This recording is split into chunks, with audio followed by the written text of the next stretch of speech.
দৈনিক প্রথম আলো ও ডেইলি স্টার বাংলাদেশে যে ভারতের মুখপাত্র হিসেবে কাজ করে থাকে তারা আবারও তার প্রমাণ রেখেছে। ভারতের আনন্দবাজার পত্রিকায় প্রকাশিত খবর অনুযায়ী প্রথম আলোর সম্পাদক জানিয়েছেন, বাংলাদেশের আগামী নির্বাচনে বিএনপি সরকার গঠন করবে।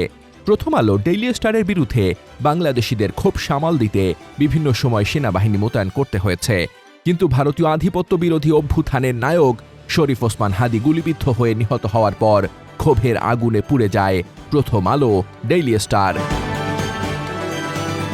এর ৩৬ ঘণ্টা পর পত্রিকা দুটি তাদের এক সময়কার মহাশত্রু বিএনপির এক অনুষ্ঠানে দলটিকে প্রশংসায় ভাসিয়ে দিয়েছে। প্রথম আলো সম্পাদক মতিউর রহমান আগামী জাতীয় নির্বাচনে বিএনপি বিজয়ী হবে আশা প্রকাশ করেন। বিএনপির জন্য কিছু পরামর্শ দিয়েছেন তিনি। তো আমরা এটা বিশ্বাস করতে চাই, বা এটা হয়তো আমরা এটা ভাবতে পারি যে আপনারা ক্ষমতায় আসছেন যে দল, সে দলের নেতৃত্ব, সে দলের সকল পর্যায়ের নেতৃত্ব, কর্মী বাহিনীর সকল কর্মকাণ্ডের মধ্যে সেই আদব যেটা বলবো যে বিনয়, যেটা আপনাদের সৌজন্যতা বলবো যে ভদ্রতা, নেতৃত্বে গৌণ ইত্যাদি কার্যক্রমগুলি অনেক বেশি করে প্রতিভাত হওয়া দরকার। বিএনপি বাংলাদেশে সরকার গঠন করতে যাচ্ছে, এ তথ্য প্রথম আলো কোথায় পেল? তাদের বক্তৃতার মাত্র ৩৬ ঘণ্টা আগে একথা জানিয়েছে ভারতের কলকাতা থেকে প্রকাশিত আনন্দবাজার পত্রিকা। ১৯ ডিসেম্বর অনির্বাণ দাশগুপ্তের বরাতে কলকাতার আনন্দবাজার পত্রিকা শিরোনাম করেছে, খালেদা পুত্রের সম্বল নয়াদিল্লির বন্ধুত্ব, মুক্তিযুদ্ধ। সংবাদে বলা হয়েছে, মুক্তিযুদ্ধ এবং ভারতকে পুঁজি করে প্রায় ১.৫ যুগ পরে দেশের মাটিতে ফিরতে চলেছেন খালেদা জিয়া পুত্র তথা বিএনপির ভারপ্রাপ্ত চেয়ারম্যান তারেক রহমান। বাংলাদেশে ভারতের মনোভাব ছড়িয়ে দেওয়াই উদ্দেশ্য ছিল প্রথম আলো সম্পাদকের। আনন্দবাজারের সংবাদ অনুযায়ী বিদেশ মন্ত্রক সূত্রের খবর, বিএনপি ক্ষমতায় এলে ভারত বাংলাদেশের মধ্যে যে চুক্তিগুলো রয়েছে তাতে কোনো প্রভাব পড়বে না এবং বাংলাদেশের মাটিকে কোনোভাবে ভারত বিরোধী কাজে ব্যবহার করতে দেওয়া হবে না, এই মর্মে প্রতিশ্রুতি পাওয়া গিয়েছে তারেকের কাছ থেকে।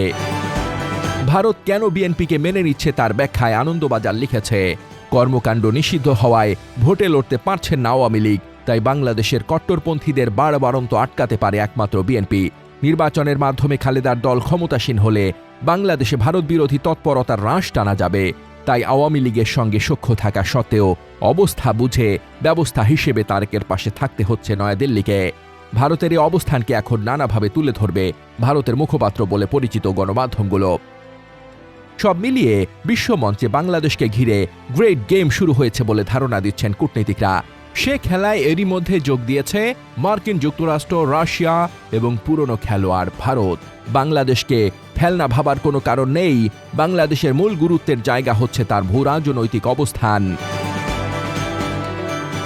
২২ ডিসেম্বর দিনভর নানা ঘটনায় এই গ্রেট গেমের অংশবিশেষ ফুটে উঠেছে। তার মধ্যে নিরাপত্তা ইস্যু প্রকট হয়ে ওঠায় ভারতের দিল্লিতে বাংলাদেশ হাইকমিশন কনসুলার সেবা ও ভিসা দেওয়ার কার্যক্রম সাময়িকভাবে বন্ধ করে দিয়েছে। সন্ধ্যায় প্রধান উপদেষ্টা ডক্টর মোহাম্মদ ইউনূসের সাথে যুক্তরাষ্ট্রের দক্ষিণ ও মধ্য এশিয়া বিষয়ক বিশেষ দূত সাক্ষাৎ করে বাংলাদেশ ও যুক্তরাষ্ট্রের মধ্যকার বাণিজ্য ও শুল্ক বিষয়ক আলোচনা, আসন্ন নির্বাচন, বাংলাদেশের গণতান্ত্রিক রূপান্তর এবং শরীফ ওসমান হাদির হত্যাকাণ্ড নিয়ে আলোচনা করেছেন।